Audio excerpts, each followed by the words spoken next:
All right, so here's my goal again. So I want to, so my motivation for introducing you to the class of semi-hyperbolic groups was sort of for a couple of reasons.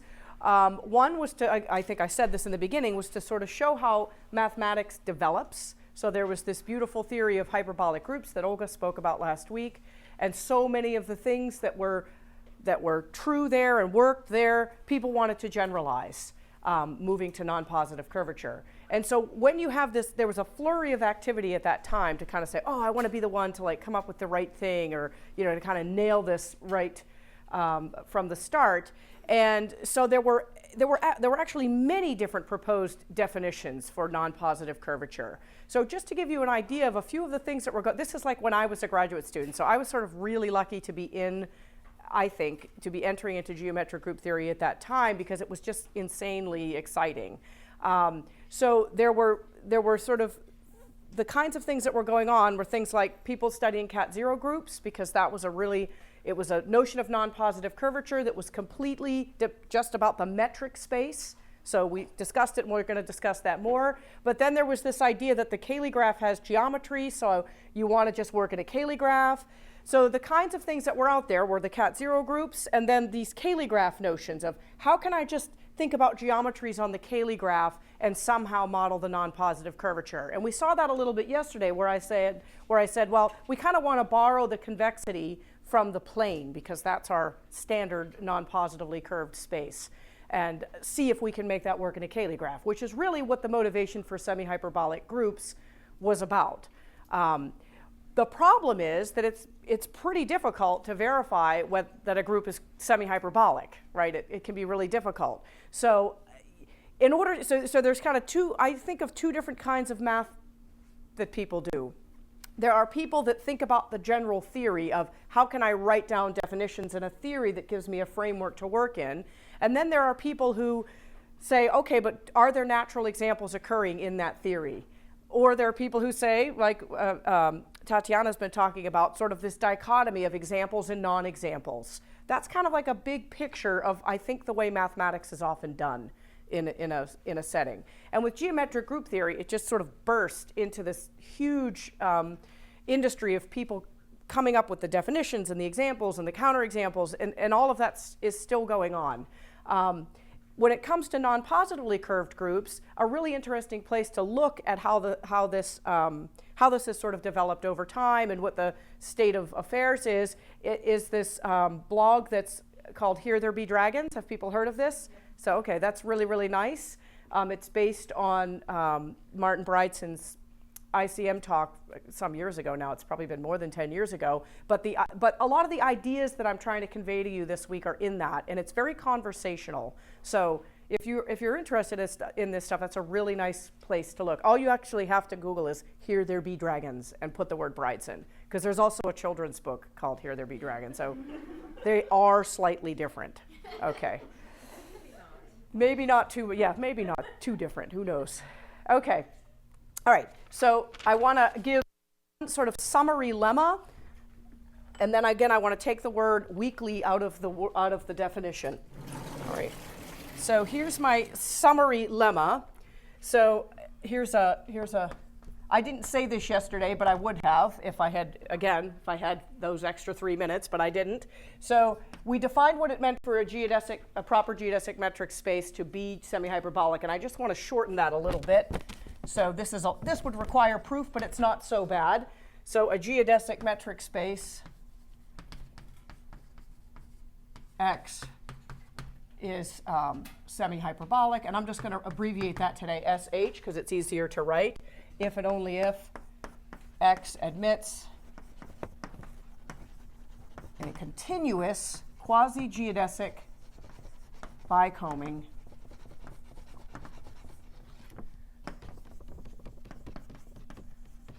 that satisfies the following property. So remember, I'm just putting the word continuous in there because I can think of it as a discrete thing first, like we did yesterday, and then because the space is geodesic, I can just connect the dots.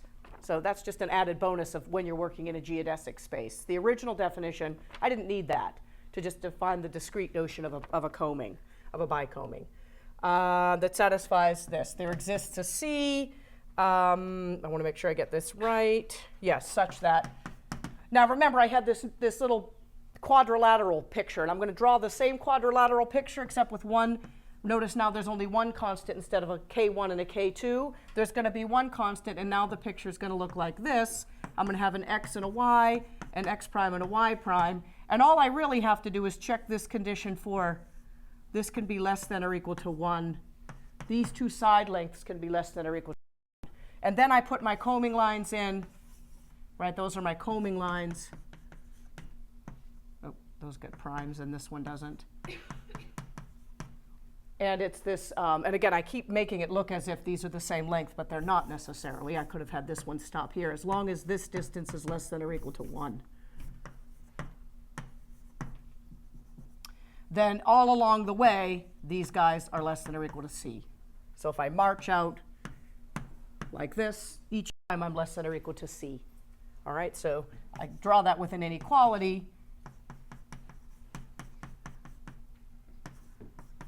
The same inequality I had up yesterday, except now it's just going to be less than or equal to C. And I'm making those less than or equal to 1.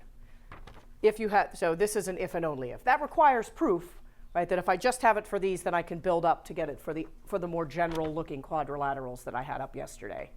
Right? So that's the only difference between my definitions. But this one's sort of nice, it's shorter, and most of the time what we care about is doing this in a Cayley graph anyway, so we may as well assume that we're in a geodesic metric space because Cayley graphs are. So that's why this is a nicer definition to work with than the generic one that I put up. But I put up the generic one specifically so that you would see it's a metric property. It really doesn't. It's just this sort of choice of points in between, okay? But in the spaces that we care about, it has this nice picture. Okay, and so let me say with that Cayley graph, you can think about this in a Cayley graph. It really means that if I take, well, I'll draw the picture. It means if I take, here's the picture that you might look at in a Cayley graph. So I have 1 to there, and then what it means to be less than or equal to 1 unit away is actually I'm just picking another generator, right? I might have some generating set, and this is just 1 unit away. All right, and then I have this other combing line here, and these guys are 1 unit away. That's some other generator. So this thing right here is the so I should say that too. I'm gonna go like this. This is the combing line from 1 to gamma. I'm just gonna call it that. Okay? And I'm thinking of it as an edge path. It turns out you can always do that. That's another lemma that requires a little thought, that I can just replace kind of and that I can think of the quasi-geodesic bicombing as just edge paths in the Cayley graph. All right? And then, so what this one is up here is if I put the combing line for the element, let me get the ordering right, A inverse gamma A prime, and I start it at A, right? I'm just going to have the combing line for that up there. All right? And that's the same condition, but I want to, it's the same picture, same condition, but these, I just want you to realize that this distance is equal to 1. All right. So that's a way to think about it in the Cayley graph.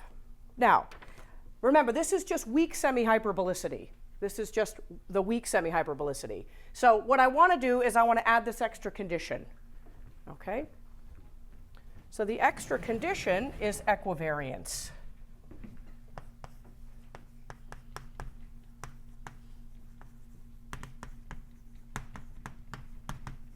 Now, this is a little bit, it looks technical and sloppy, but because, again, like everything else, if you write a math paper, the first time you write a math paper, you go, oh, wow, I'm awesome. This is great. It's perfect. And then like a year later, you look at it, and you're like, I wish I would have done everything differently, and that lemma doesn't need to be there, and I should have made my definition that way. So what I'm trying to do is present the original presentation of semi-hyperbolic groups to show you how that happens over time. Like if you look at the original paper that Bridson and Alonso wrote, and then you look at the section in Bridson-Heffliger on semi-hyperbolicity, the paper's 190 pages long, and in the book it's like 3 pages, right? So that's what I'm trying to get. Of course, all the proofs are in the paper too, and maybe not all of the proofs are in the book, but just to get you the idea of how mathematics is really developed over time, okay? So to do this precisely, what you have to do is, so remember, now I've defined a class of spaces and groups, and I'm just going to call it WSH for weakly semi-hyperbolic. And as we saw yesterday, so this, again, just a metric thing, this is invariant under quasi-isometry.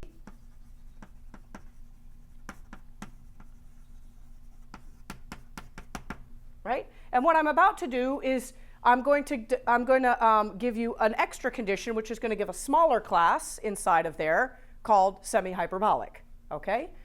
And it turns out that class will not be invariant under quasi-isometry, but will be invariant under a special kind of equivariant quasi-isometry, and that's good enough. Okay? So let me say what I mean by equivariant. So remember, we defined this condition for a generic metric space, so I have to do something else, and that is, I'm going to just introduce a terminology. So if X is a metric space,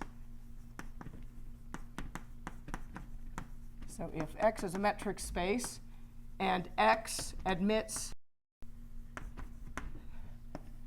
an action by an action of gamma, of a group gamma, by isometries, not anything else, just by isometries, none of this other action stuff that we talked about the other day, just any isometric action, then we call X a gamma space. It's just easier than keep saying this whole phrase again. So anytime I write that X is a gamma space, I'm thinking of X as a space, a metric space with an isometric group action. That's it. Okay? And then what we have is that, so I'm going to call X, so here's another definition, is that X is what I'm going to call gamma semi-hyperbolic if, of course, X is a gamma space, and this is going to be weakly semi-hyperbolic, but the bicombing is equivariant.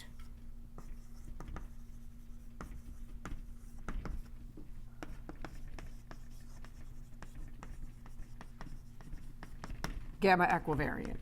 All right, so what I mean by that is exactly what I should mean, is that if I have a combing line, if I have a combing path between X and Y, then, and hit it by gamma, I should get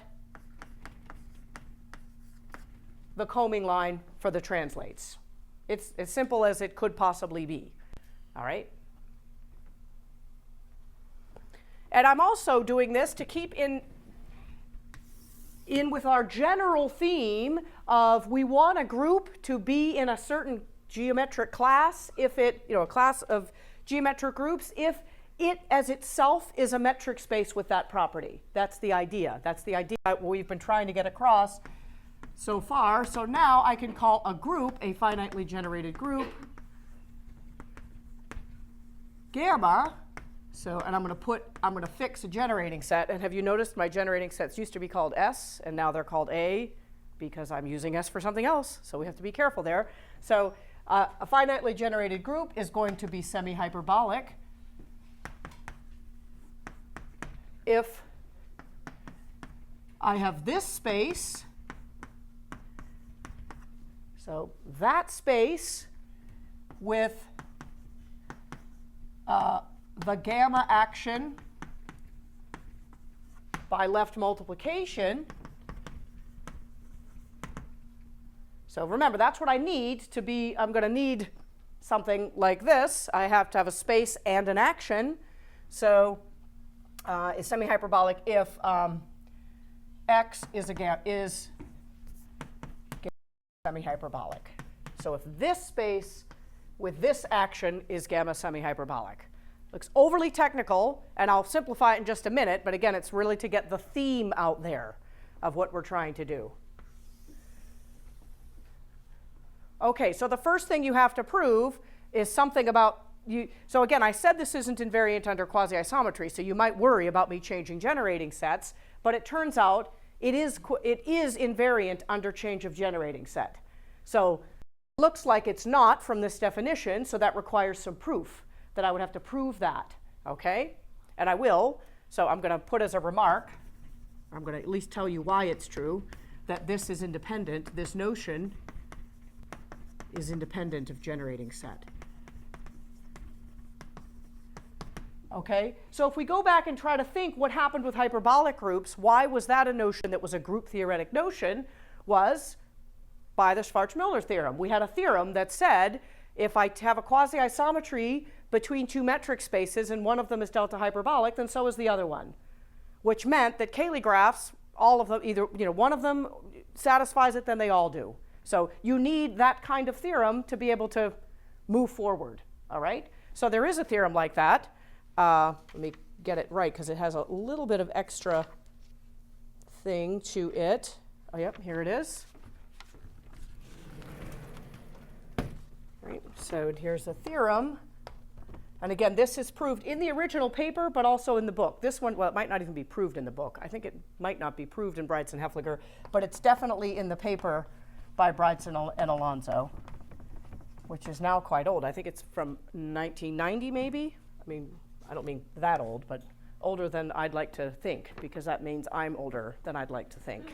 All right? So this is sort of this is like the Schwarzschild-Miller theorem. So I'll put ish, because it's not exactly the same. All right? So what we have is that suppose that x1 and x2 are gamma spaces. So right off the bat, it means they both need to admit an isometric action by the same group. All right? And f from x1 to x2 is a gamma equivariant quasi-isometry.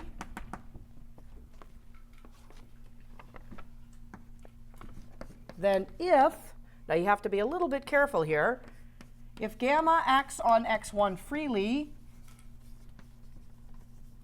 and x2 is gamma semi-hyperbolic, then so is x1.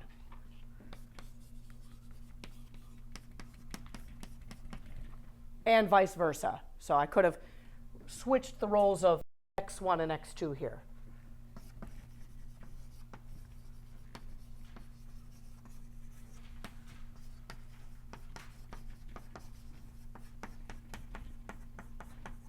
In the statement. Okay? All right. So this, once I have this theorem, then I can use, it's sort of definition chasing, but you can then see it's not very difficult to prove that that remark is that, so a group, the phrase, this is semi-hyperbolic, does not depend on the generating set. It's definition chasing. I'm not going to do it here, but I'll say that the proof, the reason why is because this is better than a quasi-isometry, right? We saw that this is actually a bi-Lipschitz map. So I won't have any extra constants that might mess up my definitions. That's basically how it works. So in other words, if I write down, there's parameters that come with a semi-hyperbolic structure. There's a combing and some constants, right, like a lambda, and a capital K and a little c and some K1s and K2s. Those all change in a very particular way under a change of generating set. You can just write it down. It's like literally one line. All right, so I'll just say here that this is because change of generating set is by Lipschitz. And again, you've already seen that even in Olga's talk. So that's what makes it work. So once you have this, now I've set a theory, and I have a notion of semi-hyperbolic group that does not depend on the generating set. Okay, it's not the whole class isn't completely closed under quasi-isometry. Okay, I'm willing to give that up a little bit. I'm willing to be okay with that to get this, all right? And once you have a definition like that, so that doesn't depend on generating set, and you have a theorem like this one, the right version of a Schwarz-Milner theorem, then you can prove the very first properties that you need to prove about any kind of class like this. So instead of writing these up, I'm going to say them. So things like that they're closed under finite index, taking finite index subgroups, right? So that's an important one. What were the other ones I had on there? I can't even remember. That was the most important one, I guess. There's another very easy one that I'm thinking of right off the top of my head, and I can't remember what it is. And I guess also maybe even, yes, and finite extensions. It's going to be closed under finite extensions, finite index subgroups, and there's another one that I didn't write down, and so I'm going to not say it because I can't remember what it was. But it's one of the first ones you need. Okay. So, but also this stronger definition. So remember yesterday when we had weakly semi-hyperbolic, I said that already with weakly semi-hyperbolic, you could prove things like finitely presented and quadratic isoparametric inequality. That's already pretty cool. In fact, I'll just point out without proof or anything else that you don't really even need the full strength of that to get finitely presented and quadratic isoparametric inequality. There are other theories of non-positively curved groups that relax even those things. And you can just talk about bicombable groups or combable groups, which is another thing where I don't have that picture, but I have the triangle picture. So so at that time, there were lots of these things that came out in the literature that were tweaks of what I'm presenting here. Okay, and if you read the Bridson thing, you'll see all of them in there. You'll say, oh, wow, that's pretty cool. So this is just one of them. And like I said, even if you you take out the quasi-geodesic, you get another class that's even weaker. Or if you put it in and you say something like, my bicombing comes from a regular language, if you know what that means, that's great. If you don't, it doesn't matter. Then you'll get something called biautomatic groups. It's exactly the definition of biautomatic groups is what I have up here. You can take out the word quasi-geodesic. Yes, you take out the word quasi-geodesic, you put in the fact that the bicombing comes from a regular language, and the combing lines will automatically be quasi-geodesic because you have this fellow traveler property, and that will be the class of biautomatic groups. Okay? Doesn't matter if you don't know what that means. That was like for those people who know those words. All right? But just to kind of point out how that works. Okay, so let me put up the cool list of properties that this class of groups satisfies. And also to mention that the reason we would care about this particular list is because of our two main classes. So our two main classes, and even at the time, the motivation for this whole work was really about understanding how do I generalize hyperbolicity to include the natural classes. Our cat zero groups, which is what I'm going to spend most of the rest of the time talking about, and this class of biautomatic groups.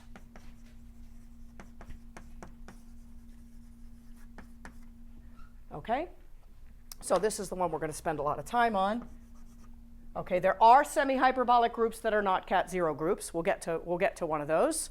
I don't know of a single example of a semi-hyperbolic group that's not biautomatic. I don't know of one. There might be one, but I don't know of it. So I'm not sure about that. So again, these are both in this class, but like with what Tatiana was doing with drawing this big picture, which I won't even attempt to draw, a picture like that. And also it's unclear what the relationship is between these two groups, these two classes. There are biautomatic groups that are definitely known to not be cat zero, but not the other way around. I don't know of a cat zero group that's not biautomatic. Okay, so an example of one, I'll have a whole list of examples at some point, but right now we'll just leave it at that. Here's one right off the top of my head is the mapping class group is biautomatic, but is not, or actually it's automatic. It's not biautomatic, or maybe it's not biautomatic. It is automatic. It's automatic, but not cat zero. So a biautomatic group that's not cat zero, well, I guess you can look at central extensions of hyperbolic groups. Those are going to be biautomatic, but many of them are not cat zero. So if I take something like, I'll get to that because I'm going to talk about that a little bit later anyway. All right, so another motivation was to sort of maybe more concrete motivation for some of you to study this class of groups was to understand how the three manifold groups fit into the picture of curvature in group theory. Okay, so there's 8 three-dimensional geometries, and that all three manifolds are made out of, and you can think about which of the 8 geometries fall into these different classes of groups. And it turns out that 2 of them don't come in here at all, nil and sol. Again, if you know what those mean, that great. If you don't, it doesn't matter. And then of the other 6, all 6 of them are here, but one of them is not here. So that was what the example I was thinking of, these central extensions of hyperbolic groups. Okay. So again, I'm going to not really talk about biautomatic groups that much, except to say that they're an interesting class as well and fun to study. I want to focus on the cat 0 groups. And the first thing I want you to see is why are cat 0 groups semi-hyperbolic. I mentioned this yesterday as a fact, but it's not so hard to see. So is that cat 0 groups, now that we have kind of the right definition, are semi-hyperbolic. Okay? And I'm going to give a picture proof of this because this picture proof is kind of important for proving things. Because it turns out that when you want to go to prove the properties about semi-hyperbolic groups, most of the proofs actually work exactly like they work in cat 0 groups. A lot of them just work. And the ones that don't work, well, we don't even know if they're true. So here's the picture you should have in your mind. So what does that mean? Remember, this means that X is a cat 0 space, and I have a gamma action on it that is better than isometric. It's geometric. Right? So that means it's isometric. So that means it's also properly discontinuous and co-compact, and of course isometric. So it's better than just what we have in the definition over there. And by the original Schwarz-Milner theorem, we already know that this map, so I pick a base point in X, and we already know that this map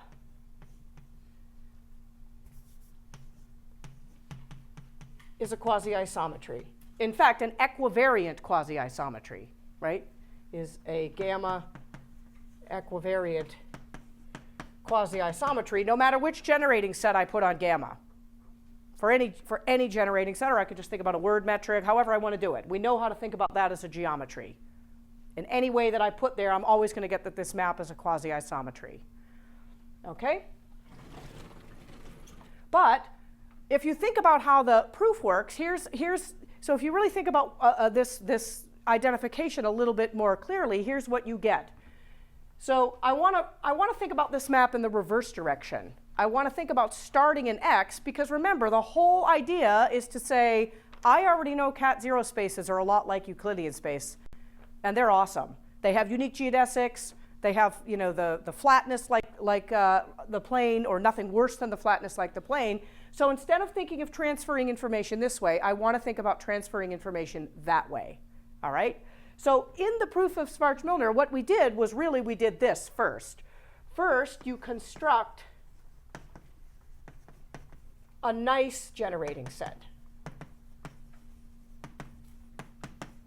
for gamma. So by nice, well, I mean it's one that comes from the action. So when you state the Schwarz-Milner theorem, you actually state it by first proving if I have a group gamma, I don't even say anything else about it, acting geometrically on a proper geodesic metric space, so I'm putting all of the geometry on X, then you say gamma is finitely generated and this map is a quasi-isometry. Right? That's the way I said it. That's the way Olga said it.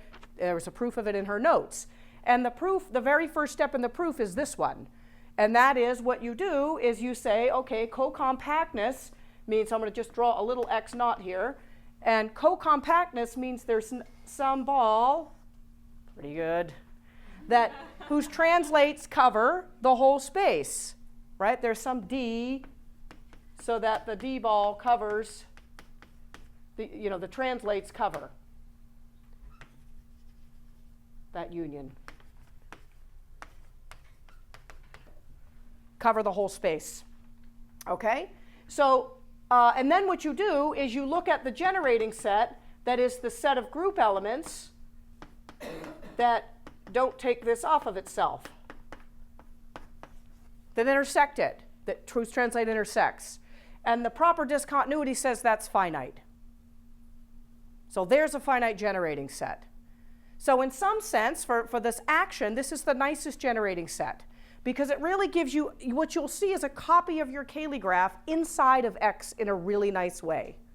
So the orbit is there, so you draw the whole orbit, and then what you do is you go like this. So you have your orbit here, right? You've got your generators, and what you can do is, now I'm in a cat zero space. So I have this arbitrary orbit point.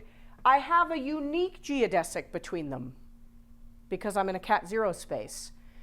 And I already know that quasi-isometries take geodesics back to geodesics. That's why it's called a quasi-geodesic. It's the image under a quasi-isometry of a geodesic, right? So that's what I get. But what I can do is I can choose a really nice combing now.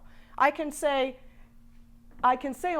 just choose orbit points that are D close to the unique geodesic. And then I get sort of a really nice picture in my Cayley graph inside of X. So it's not just some abstract quasi-isometry. I want to really think of it this way. Okay. So, and these guys are sort of one step because I'm just thinking of it as covering that geodesic with these balls, and each time I'm using an element of A to get closer and closer to gamma. All right, does that make sense? So that's going to be my combing, and it's equivariant by choice. All right, it's going to be equivariant. So that, and this provides a gamma semi-hyperbolic structure on X, or you can think of it as it proves that gamma is semi-hyperbolic. Right? All right, so that's a good picture to have in your mind as you move forward. All right. Now let me write down the list of properties that these groups satisfy. Now it turns out that this list I'm about to write up is not as long as it could be. There are other properties, but I'm going to pick some properties. And then it turns out that cat zero groups satisfy all of them for sure because they're semi-hyperbolic, but there's a few extra that cat zero groups satisfy that semi-hyperbolic groups are not known to satisfy. So that's going to be true. But part of my reason for putting up the list and for having this discussion is that what I'm going to spend the rest of my time doing is answering the following question. If somebody hands you an example, is it cat zero or is it not cat zero? So just like with Tatiana, I have to know, how do I prove something is cat zero, and how do I prove something is not cat zero? So to prove something is not cat zero, I'm going to have some list of properties that I might violate. If I want to show something's not in the class, I can either, I'm never going to be able to show directly that it can't act on any space by considering all possible spaces, right? That's not an option. So there must be some consequence of such an action that I'm going to contradict. And that's what this list of properties is good for. Okay? So here's a relatively short list of properties. And this is why that hold an S, H. That groups in SH satisfy.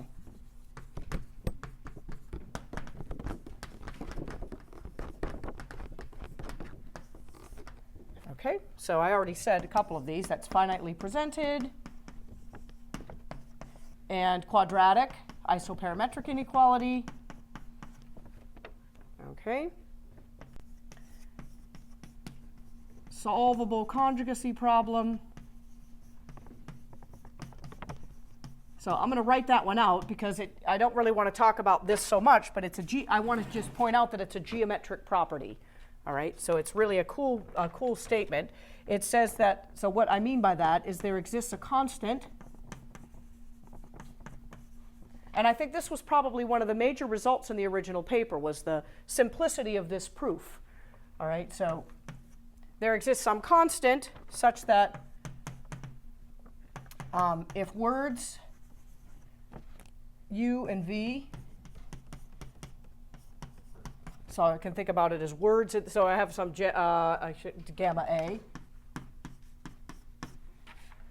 So if I look at two words that represent conjugate elements in the group, right?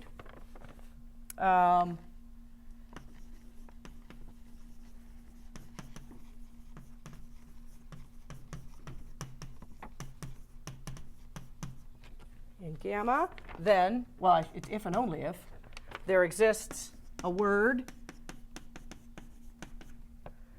of bounded length, and I'll say what it is. I'll put that bound there, such that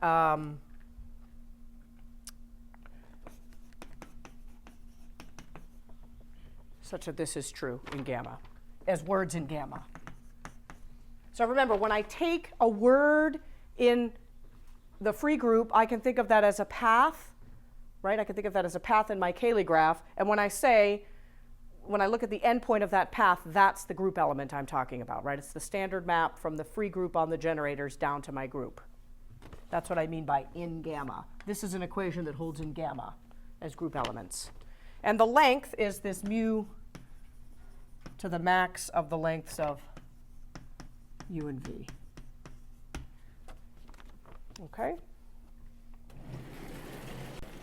And this is a useful property to have, a very useful property to have, for proving the other kind of standard results you would want to hold true for non-positively curved groups and that hold true in cat zero groups.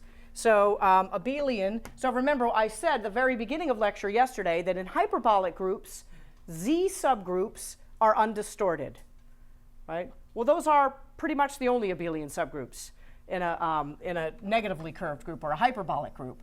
So here, abelian groups, subgroups,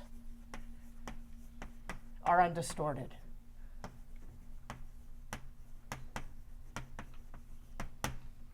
So that means if I take an abelian subgroup and I look at the inclusion map, it's a quasi-isometric embedding, just like I said yesterday, for Z subgroups in a hyperbolic group. Okay, that's an important property.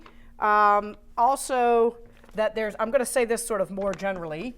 So there's a rich theory of quasi-convex subgroups.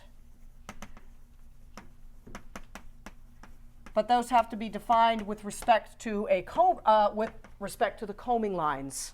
All right, and again, I don't want to get into it because I want to focus on examples after this, but there's a sort of a notion of quasi-convexity that depends on the combing.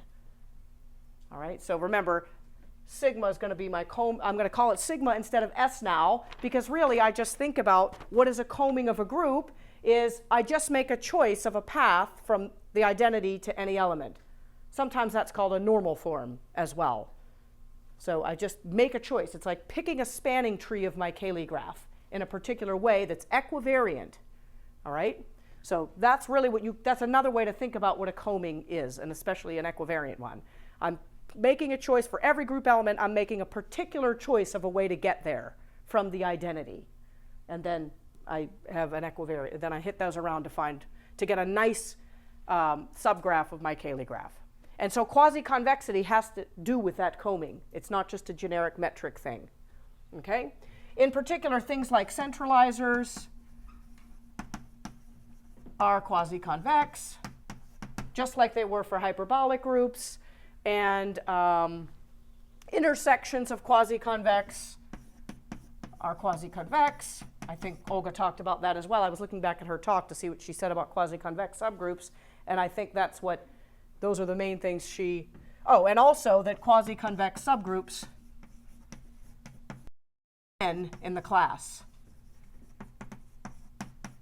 Right, that was true for hyperbolic groups. If I took a hyperbolic group and I looked at a metrically quasi-convex subgroup, it was again hyperbolic. So it's important to identify who are the smaller groups inside of me that have that same property. And this is the notion that identifies some natural ones, okay? And then last property I wanted to put up with things like the no Baumschlag Solitar behavior. Right, I can't have something like this, where for P unequal to, I can't have that type behavior.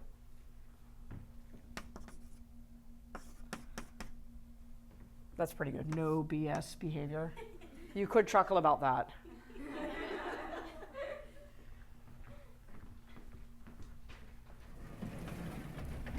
That's one of those things that my children would chuckle about if they saw me writing it. So they have Googled me before and said that they've seen lectures of mine online. That's kind of scary. All right. I don't like to think about that, because I always say something I'd like to not say later at a later time, right? That you kind of say, oh, I wish I did that, but then we do. All right, so that's sort of so now what I want to do is, so I've sort of given you the sort of theory building approach of how you might move from negative curvature to non-positive curvature. Now I want to focus on examples. Oh, I should have said this too, that this class is so it's not closed under metric quasi-isometry, like I said. That's not true. It is closed under direct products, which is important, and it's closed under amalgamation. If I amalgamate over finite groups, it's closed. And other kinds of operations, like certain extensions. There are other closure properties that we may or may not see in my list of examples. So that's pretty cool. But now what I want to do is focus on the problem of how do you find any of them, right? So again, if I said, here's a group, is it semi-hyperbolic? The first thing you're going to try to do, or at least that I'm going to try to do, is make it cat 0, right? That's a smaller class inside of there, but it's one I can kind of get my handle on. Or I might try to prove it's biautomatic if that's where I feel more comfortable. But to directly prove it's semi-hyperbolic from the definition, I think is pretty hard. In fact, I kind of only know of one example where that's the way to prove that it's semi-hyperbolic. All the examples that I know of are either cat 0 or biautomatic. And the only example that I've seen is actually in the original paper of Bryson and Alonso, where they prove that one of the three-dimensional geometries admits a semi-hyperbolic structure using the full isometry group as the action. So it's if you know what this is, great. If you don't, it's this one, right? It's the universal cover of SL2R. So if you look at that geometry, I'm not going to say much more about it, other than the fact that you can read their proof. They actually construct a bicombing, all right, on the space that's invariant under the full isometry group. So they get an equivariant bicombing and prove that it's quasi-geodesic and bounded. Just hands-on, okay? Now it turns out that if you look at acting geometrically on this, they do turn out to be biautomatic. So that's another way to see that it's semi-hyperbolic, but that's, this is a different approach, just a different way of thinking about it. Okay, so now let's focus on examples. And my examples are going to be cat 0 examples. So for the rest of today and all of tomorrow, that's all I'm going to talk about are concrete examples. Okay, so I already said our first example is my 0 example. I gave it the other day, is if I take this group and I let it act on just a valence 4 tree across the real line. Okay? And this is just a simple way of getting out of the world of negative curvature, because the cat 0 inequality is closed under direct products, under taking metric products. Okay? And that requires proof that if I have the cat 0 inequality in each factor, then I have the cat 0 inequality in the product. And the way that I have to think about that is I have to understand, what do geodesics in the product space look like?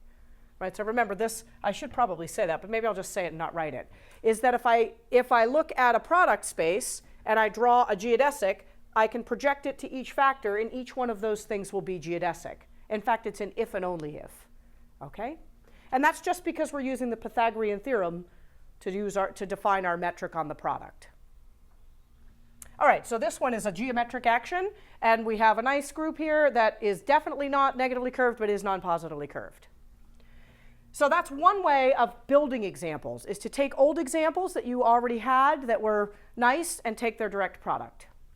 Now, I should say one open question that's really hard is this one. Are all word hyperbolic groups cat 0?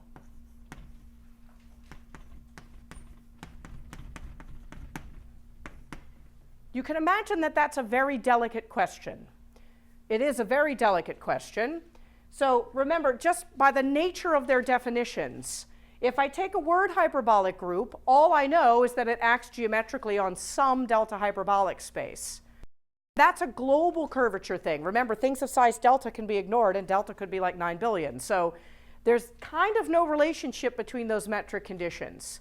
So I'm pointing that out because I don't want you to think you can just take the product of any two word hyperbolic groups and get a cat zero group. You can't do that. But you can, if you already knew that they separately were cat zero and they happen to be hyperbolic, then, or if they were cat minus one, then you can take their direct product. Okay? That's the point of that question. So how do I, what if somebody hands you a group and it doesn't have a product decomposition, or you have no other like machinery? So here's one I'm going to look at, a very specific one. It's, I forgot to write down this matrix too. No, I didn't. So I'll say it two ways. So this is going to be a semi-direct product of F2 and Z. So remember what that means, why I put a little phi here. In order to build a semi-direct product like this, I need a map of Z into the automorphism group of F2 to tell me how this generator is behaving on F2. All right, this is just a quick review of how to think about semi-direct products. And then I'll tell you what this group really is in just a minute, because that's how I'm going to tell you it's cat zero. So, this is a good thing to think about. So I'm going to, that means I have to send my generator here to some particular automorphism.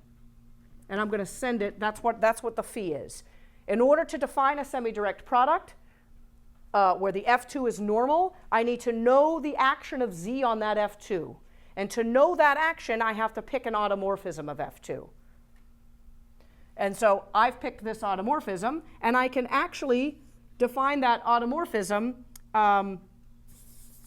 in the following way. I can actually define it by a matrix. So you can do that too, because I'm in F2, but maybe I should just say exactly what it is. It's that A, so AB, I go like that. So I'm going to draw the matrix over here so that I can remind myself. So A goes to A squared B, and B goes to AB.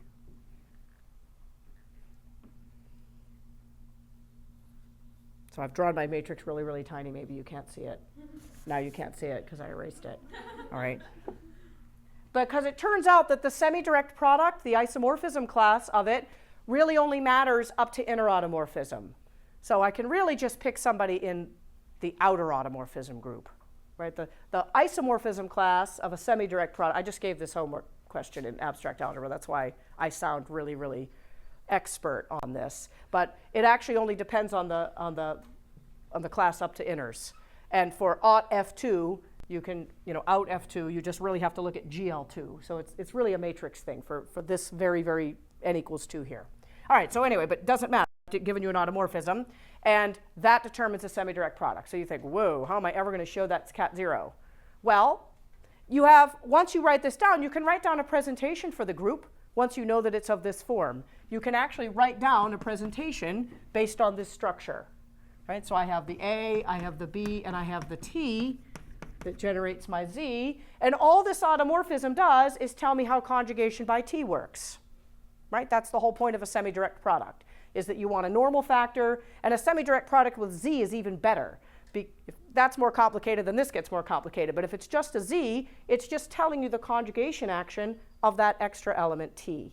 Right? So what you get is, of course, there's no relation between A and B, but T conjugates A to its image under the automorphism, and T conjugates B to its image under the automorphism. So, all right, so that's pretty cool. I have a presentation of the group. That's good. That also isn't necessarily going to get me a cat zero space right out of thin air. Okay?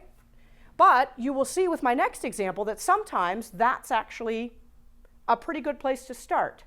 Because we do know that from a finite presentation, I can draw a 2 complex for the presentation. Right? I can look at the presentation 2 complex. So that's just some space I build in topology class, where I take a vertex, and then I take some edges, take some little loops, and then I some relators, and then I lift to the universal cover, and I look at this really nice space that it's acting on. Right? And sometimes that space, I can just not be in topology class, I can be in geometry class, and I can put some geometry on that, and I'll actually get a cat zero space. My next example, that's exactly what I'm going to do.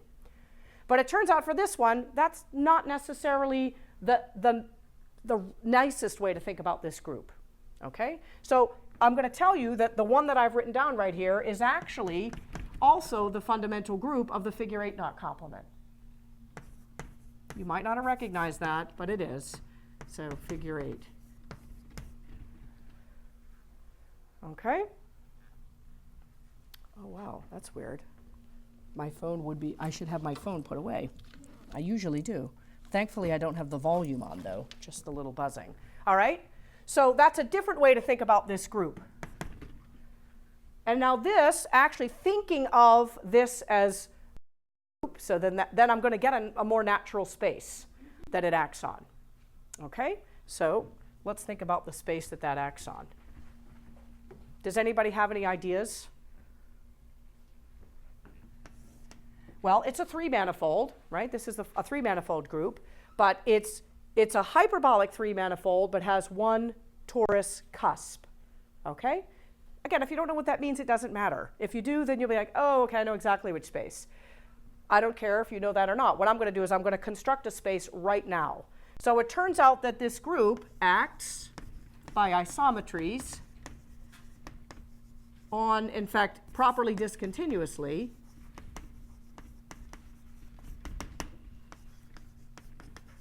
but not co-compactly on H3. Okay, so that's hyperbolic 3 space. And you say, okay, well, that's great. I already said H3 was cat 0. It is cat 0. So I have a cat 0 space, but it's not acting geometrically because I don't have co-compactness. Okay? But what I do have is inside of there, I can do a construction that will fix that problem. And this is what you can do for any hyperbolic 3-manifold of finite volume. You can do exactly what I'm doing for this group. I can take hyperbolic 3 space, which I'm going to draw the upper half plane model. Right, so this is H3. And it turns out that you can remove a system of horoballs. If you know what that means, great. If you don't, again, it doesn't really matter, because what I'm going to do is I'm going to just remove one horoball. So I'm going to go like this. I'm just going to do some weird metric construction. I have H3 here, and what I mean by removing a horoball is this. I'm going to go in the upper half plane. So remember, this plane isn't really there, right? That's like at infinity, that bottom upper half plane part. But this plane I'm drawing right here is I'm fixing on this axis, and I'm going to chop off everything that's above it. And then I'm going to take the induced metric on that space. Okay? So now none of that hyperbolic space is there. It's gone. I've just like chopped it out. And it turns out that this is a cat 0 space. And the reason why it's a cat 0 space is what I have to then see, well, okay, once I've removed that, what do the geodesics look like? And the geodesics, well, what I do is I can draw the hyperbolic geodesic from here to wherever, maybe to over here somewhere. So I'm going to draw a typical hyperbolic geodesic, looks like sort of like that, maybe a geodesic ray that emanates from there. I'm not very good at drawing these ones because it's still supposed to be circular the way I've drawn it, but it's not quite. And what turns out is to get the geodesic in this truncated space, I look at where it hits here, I draw a Euclidean line segment, and I exit. All right, so I'm not, this isn't very rigorous what I'm saying, but what I want to get at is that when I do this truncating, what happens is this picture that I get is an actual Euclidean plane in here, in the induced metric. So I can naturally, from this action, I can build an action on a cat 0 space that is co-compact. And that's a big theorem, all right? I don't want to make it sound easy. But I want to make it clear that sometimes what you have to do to find a cat 0 space is look at your group different ways, in different ways. Here it just happens to already be a discrete subgroup of the isometry group of H3, but it wasn't co-compact. But I can fix that problem by truncating. When I truncate, I'm going to get a cat 0 space on which it acts co-compactly. All right? So for those of you who know the manifold part, I have a hyperbolic manifold with a torus cusp. I'm basically just chopping off that cusp, right? I know there are z plus z subgroups in here because I have that torus subgroup in there. There are z plus z subgroups in here, so they're not hyperbolic. But the z plus z subgroups are leaving that plane invariant. Well, that and its entire conjugacy class, right? So there's a whole bunch of them. So what I get is that H3 minus a whole bunch of these. In fact, it's a disjoint union of horoballs is my X, okay? And again, that might not have come natural to anybody else, but it would be natural for a certain group of people.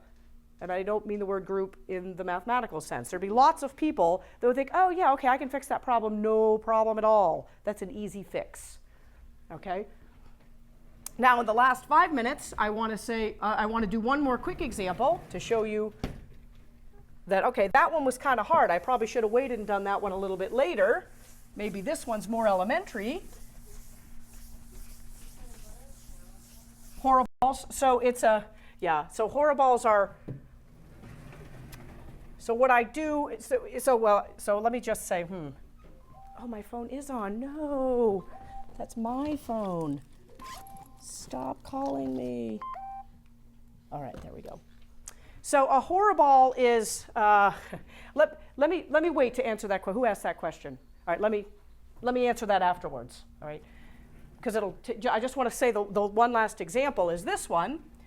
It's this group. I'm going to write down a presentation.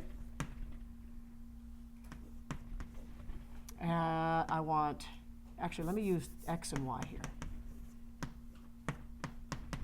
X and Y commute, so I have my z plus z subgroup in there, and then what I want is this one.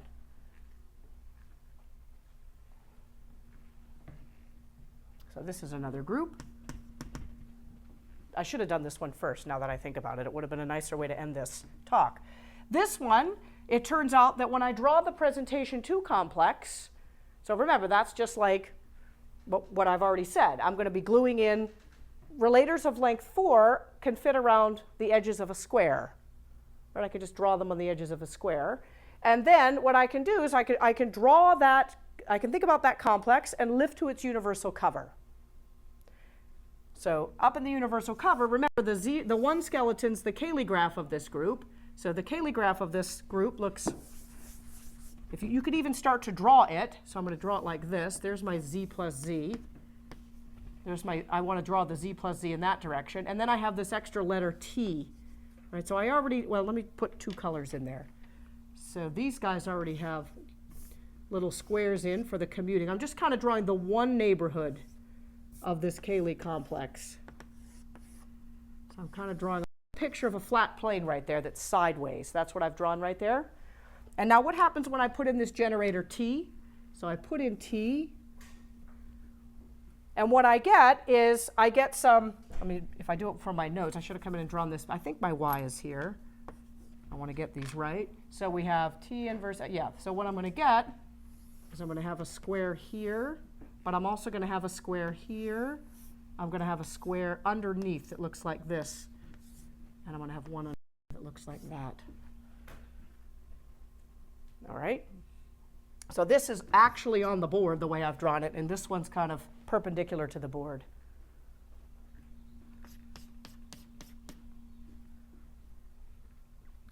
And then it turns out that if I just make each of those squares a unit square, just make all the edge lengths 1 and make the inside, the little square part, an actual Euclidean square, then this space is cat 0.